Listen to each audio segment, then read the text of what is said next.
Sana kayanin ng mga PC natin yung requirements ng GTA next year.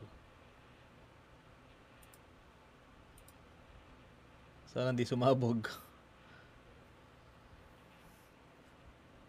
Okay, so check enhanced edition tayo tol, mga boss. Thank you sa mga nag-join today. So ito yung mga nilalaro natin way back 2000 pa, no? From GTA 3, 4, and 5. Pero may GTA 6 na lalabas next year. So tingnan natin to.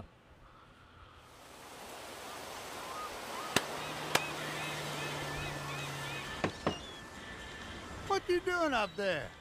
I'm just fixing some leaks. Seriously, dude, you got some time on your hands. I got some properties with paying tenants. Well, that's why you came by? Grabe yung graphics, oh. Tignan nyo yung detail. May mga reflection na eh. Tsaka yung pawis nila, kitang-kita na dito eh. Just go get me my checks. See you, Brian. Love you, Jason.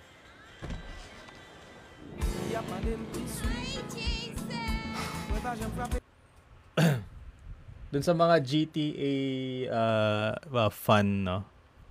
Kung mapapansin niyo pati yung reflection ng side mirror meron na dito. Ayan, no?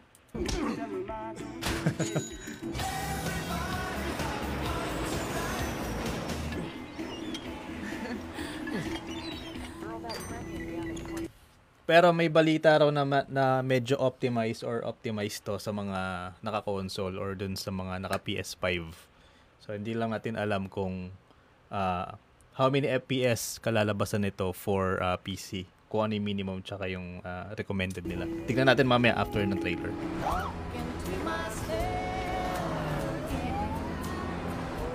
I'm here for Lucia Caminos. She's supposed to be getting out. What's your name? Jason Duval. I seen you here before. You might have.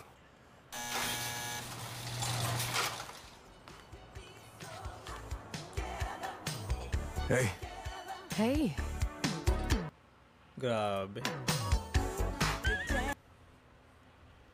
Wapansin nyo pati yung mga reflection ng tubig. Kung nagagandahan ako sa GTA 5 or Red Dead Redemption. So, tingin ko na wild to pagka nirelease to next year. Trust me, this place is just the start for us. Ring the bell! Shots, baby! The only thing that matters is who you know and what you got. Grabe detail. Excited na ba? Para ka na nasa different dimension eh. Kapag ka nilaro mo tong GTA 6 eh. Address, they got everything. By the way, naka 4K ako dito mga boss. Ayan, no?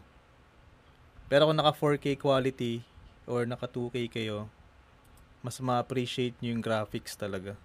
Depende sa monitor na gagamitin or ginagamit ninyo.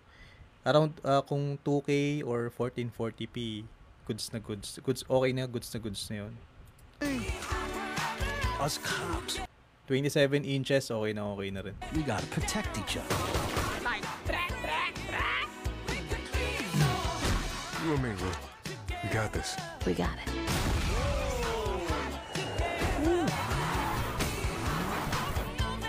Say my city, baby! My city, baby! Come to Fields Ammunition today. We got more guns than the law allows. American tingi talaga tong GTA. Hey. Para sa mga di nakakaalam kung magkano budget ng GTA 6, it's around $2 billion. $2 billion lang naman. Game of the year talaga. Ewan ko na lang kung sino pa yung tatapat dito for Game of the Year next year, no? Pero kung sumabay sila this year, no, ng Game of the Year. So maraming competition din, pero medyo hindi talaga, depende na lang siguro sa voting, no? Pero maraming contender din this year eh. So hintayin natin yung Game of the Year awards. Pero probably next year talaga to, contender talaga to. 100%. And depende na lang kung magkano. So may rumor na $100 each daw, no? Digital copy or hard copy. Pero yung requirements ba talaga, ano ba yung bagong requirements ni Rockstar dito? So tingnan natin. For minimum, So, February 27. So, yung enhanced nila, at least naka Windows 10 ka. Ang processor mo, at least Core i7 4770 or naka AMD FX 9590. Pwede pala, no? Tapos ang minimum, ang memory minimum is 8 GB of RAM. Ang video card, naglalaro sa 1630. 4 GB na VRAM or AMD Radeon RX 6400. Pwede, malalaro mo to, no? Decent na rin. Minimum, ito yung minimum. Siguro, low settings pagdating sa... Pero itatry ko to kung kakayanin. Kung ano itsura niya sa mga ganitong settings. So, hindi pa natin sure kung playable ba siya, no? Pero ang recommended Windows 11. Ang processor mo around Core, at least naka-Core i5 9600K ka or AMD Ryzen 5 3600. Ang memory 16 GB mga chong. Ay yung sinasabi ko sa mga recent TikTok post ko. So in 2025 talaga ang requirements or ang standard na ngayon 16 GB, no. Dual channel configuration dapat para ma-maximize mo yung potential talaga nung video card 3068 gig, 'di ba? So hindi talaga sayang yung mga 8 gig na VRAM. AMD Radeon RX 6600 XT, 'di ba? So ibig sabihin medyo optimized talaga yung game na to. So yung 8 GB mo hindi masasayang pagdating sa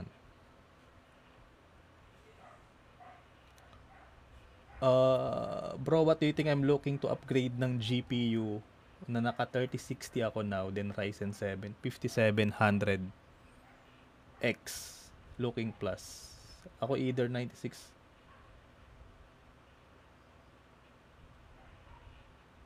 50 Ryzen 7. So yung current GPU mo, Ryzen 7 5700X.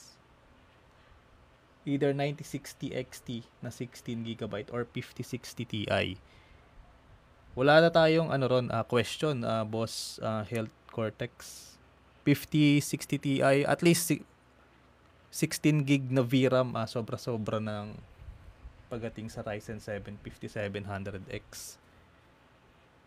Well, kung kung nakalimutan ko na ang Ryzen 7 5700 AM4 ba to? Kalimutan ko na. Teka, check natin.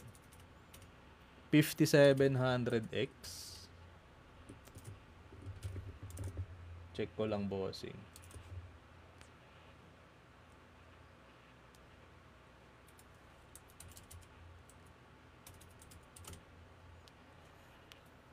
AM4, yes. AM4 socket pala to.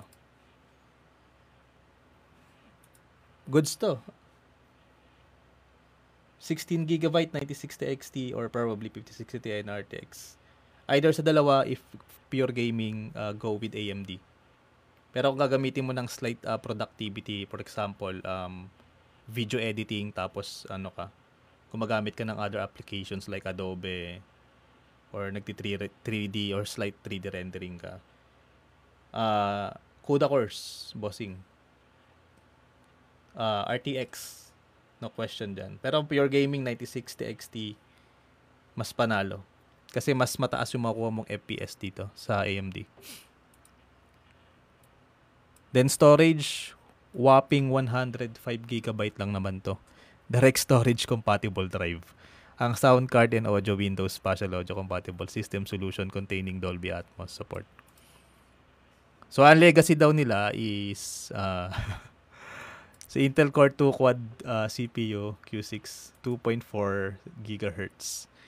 Then kaya nga ng AMD Phenom 9850 quad-core processor. Then palag pa rin yung 9800 GT na 1 GB of RAM.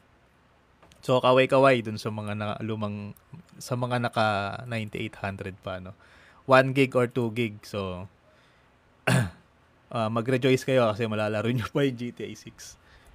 Ang recommended naman for legacy is 6060 2 GB of RAM. AMD HD 7870. So, hindi sayang talaga yung mga luma yung GPU. Then, 120GB HDD. Ayun. So, GTA 6 coming na, no? Next year. By Rockstar Games. Yan na natin to next year. So, isama ko to sa mga list ng mga re-reviewing ko or for kung bottleneck ba talaga yung build natin or mag-check tayo. Pero exciting to. Para sa gaming no. Dahil alam ko matagal nang hinihintay, marami nag-aantay sa sa GTA 6. For how many years may mga namatay na, no? Na mga fan talaga ng Rockstar. And sa mga hindi pa nakakalaro ng Red Dead Redemption, so I always recommend laruin nyo yung 1 and 2. Lalo na yung 2. Hindi kayo magsisisi. Storytelling, panalo. Alam ko nag-sale sila ngayon dun sa Steam GTA 6 release. Ngayon, May 26, 2026. Isa sa mga pinaka-aabangan. Actually, dapat re-release na siya ngayon this year, no? Pero ayun nga, sabi nila is extra time to deliver. Much better na ma-delay ka talaga ng kahit matagal. Wag lang yung nangyari sa sa mga previous games na ni-release na hindi talaga optimize. So, mas okay na yun. Alright, so thank you so much sa mga bossing, sa mga nag-join today. Live to. Mamaya, try natin mag-games. Try kong laruin yung mga games na ano yung pa pwedeng. I think kung nagpa-Path of Exile kayo, tsaka sa mga ARPG. So, kung fan kayo ng mga Path of Exile or Diablo 4, join kayo mamaya, no? Siguro around 11 PM.